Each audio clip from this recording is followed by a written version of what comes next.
Hey y'all, it's your Captain for All Things Creative coming at you with the reality checked America's Next Top Model documentary review on Netflix. If you're new to this channel, welcome. Please like, share, and subscribe.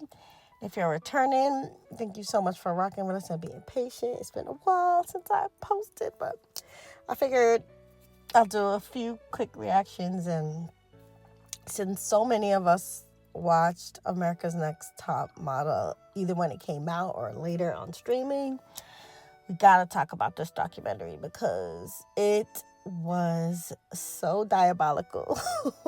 What Tyra and the producers did to those girls. Um, I hope people have watched the documentary who are listening. If you haven't logged off, there's gonna be a lot of spoilers. But basically, I definitely think that the most heinous part of the documentary for me was the two instances that they ignored, um, sexual assault and or outright um, grape. I don't even know if I can say the real words on YouTube or TikTok, but basically Shandy's story absolutely brought me to tears. They basically filmed that girl getting violated, and they kept saying the justification was that, well, they treated the show like a documentary, so they weren't allowed to interfere. And I was just thinking, like, okay, well, what if the person was like stealing her organs or something? Would you have filmed that? Like, basically it was a crime. They were being harmed. Like, were y'all just gonna sit there and watch it and film it? You know, if it was any other crime as well, like if he was robbing her, would you sit there and watch? Like, I don't understand why, you know, they wouldn't stop the assault once they knew, you know, that she had been drinking. They saw that, you know, and her being like limp and passed out, they should have known. But then also, you saw that they didn't do anything when I believe her name was Kenya. I'm sorry, forgetting her name, but it's the one that had the photo shoot where the model was, you know, grabbing on her and she said she was uncomfortable. Both times they're like, oh, you know, that's the industry, or, you know, that's the nature of, you know, the photo shoot or the show or whatever. But I think with both issues, like, it made me understand more why we need to be teaching morality more in schools. And like, even if, you know, we can't agree on whether, you know, should be taught through the Bible or whatnot, there has to be some courses on ethics and morality, because too many people seem to struggle with right and wrong. And I definitely feel like we're at a crisis where it's like so much misinformation and so much of people just wanting to go along to get along, that people need a reminder of, you know, what is right and a firm foundation, so that they don't literally film and participate in crimes like we saw in this show. And I think the other thing that really bothered me the most about it was like the cruelty of it all. The way Tyra especially went to that girl like the next day after her assault, talking about Shandy, and was rubbing it in her face about how wrong cheating is.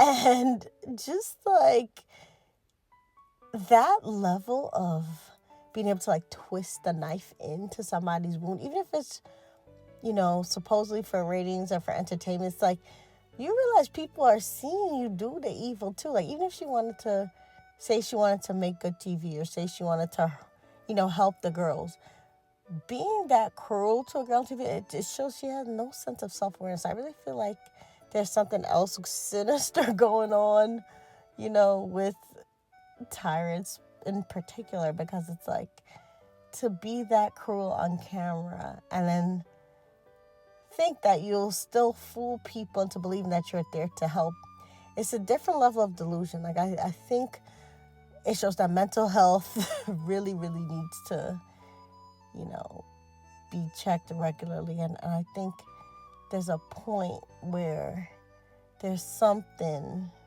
going on there with her to delude herself. And I also think that she's deluding other people into thinking that she's doing something good for these girls. And it also made me think that she didn't know what type of documentary she was filming. I think she thought,